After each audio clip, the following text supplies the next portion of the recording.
हमारे इतिहास का सबसे निराशाजनक हिस्सा यह है कि हम इतिहास को आक्रमणकारियों की नज़रों से सीख रहे हैं।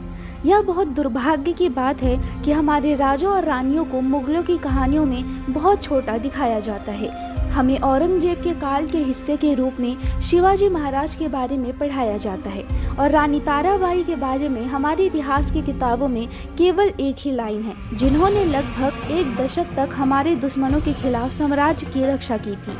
यह वास्तव में बहुत दुख की बात है, क्योंकि कुछ दिन पहले ही मैं अकबर के बारे में पढ़ रही थी और वहाँ मुझे रानी दुर्गावती के बारे में पता चला। क्या आप जानते हैं कि उनकी बहादुरी और बलिदान को केवल 2 लाइन में ख़त्म कर दिया गया?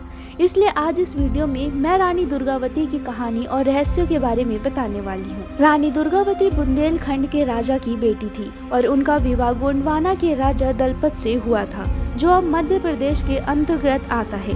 दुर्भाग्य से राजा दलपत की मृत्यु तब हो गई जब उनका बेटा वीर नारायण सिर्फ 5 साल का था। अपने पति की मृत्यु के बाद रानी ने राज्य संभालने का निर्णय लिया और जैसा उनकी प्रजा ने उम्मीद लगाई थी, उन्होंने उससे अच्छा राज्य को संभाला। उन्होंने राज्य को कई छोटे हिस्सों में विभाजित कर दिया गया, जिसमें कुल मिलाकर 70,000 गांव थे और इसका 1/3 हिस्सा रानी खुद संभालती थी और बाकी हिस्सों के लिए उन्होंने कई मंत्रियों को रखा था, जो उनके नियंत्रण में काम करते थे।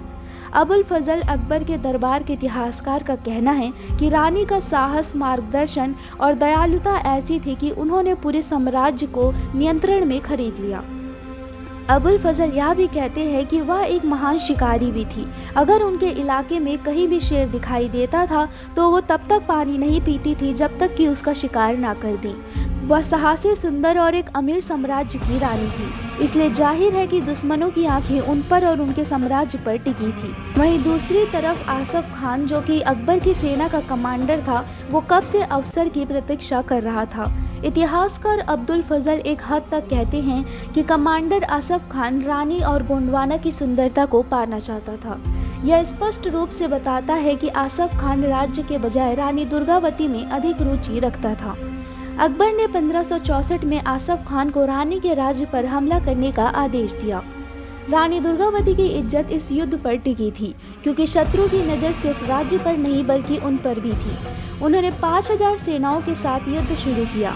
रानी ने यह तय कर लिया था, या तो वो युद्ध जीत जाएंगी या फिर मर जाएंगी। जिस सेना को रानी ने तैयार किया था उसमें उनके पुत्र वीर नारायण भी शामिल थे और वहीं दूसरी ओर मुगलों की सेना थी, जिसमें अकेले 10,000 घुड़सवार सैनिक थे। वह सचमुच रानी की सेना के 2 गुना थे। फिर भी रानी सेना का बहुत अच्छे से नेतृत्व करने में सफल रही और 300 विरोधियों को मार डाला। इतिहासकार अबुल फजल का कहना है कि रानी की विजय हुई और उसी शाम उन्होंने एक सभा बिठाई, जिसमें उन्होंने यह कहा कि हमें दुश्मनों पर अचानक हमला करना चाहिए, लेकिन कोई भी रानी की बात से सहमत नहीं हुआ।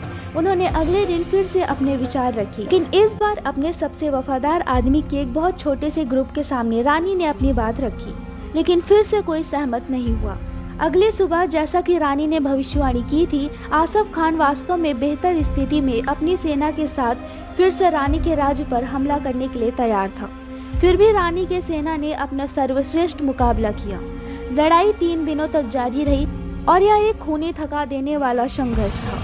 रानी का इकलौता बेटा वीर नारायण 3 बार दुश्मन की सेना में घुसा, लेकिन दुर्भाग्य से वह घायल हो गया। रानी ने तुरंत अपने बेटे को युद्ध के मैदान से दूर ले जाने का आदेश दिया।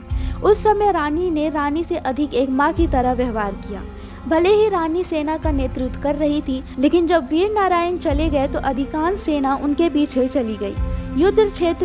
युद्ध क्षेत्र में रानी के पास केवल 300 सेना ही बची थी, लेकिन वो हार मानने को तैयार नहीं थी।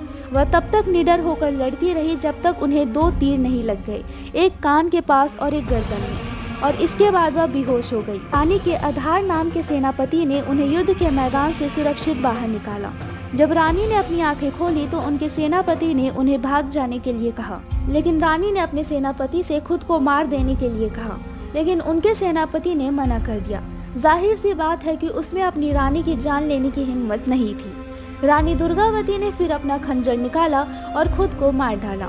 रानी ने एक ऐसे आदमी के हाथों में पड़ने के बजाय, जो वासना के अलावा किसी और चीज का इंतजार नहीं कर रहा था, सम्मान पूर्वक मरने का फैसला किया। वीर नारायण चौरागढ़ के किले में भाग गए, जो उनके खजाने का गोदाम था, और 2 महीने के बाद आसफ खान की सेना वहां भी पहुंच गई और वीर नारायण को मार दिया। मुगल सैनिकों को रानी के किले में सोने के 100 बर्तनों सहित बहुत सारी संपत्ति मिली। उस किले में 4 दिन बिताने के बाद उन्होंने एक कमरा खोला तो कमरा महिलाओं की उभरी हुई लाशों से भरा हुआ था। हाँ, उनके किले में महिलाओं ने जौहर किया था। उन्होंने गुलाम बनने के बजाय खुद को जला लेने का फैसला किया।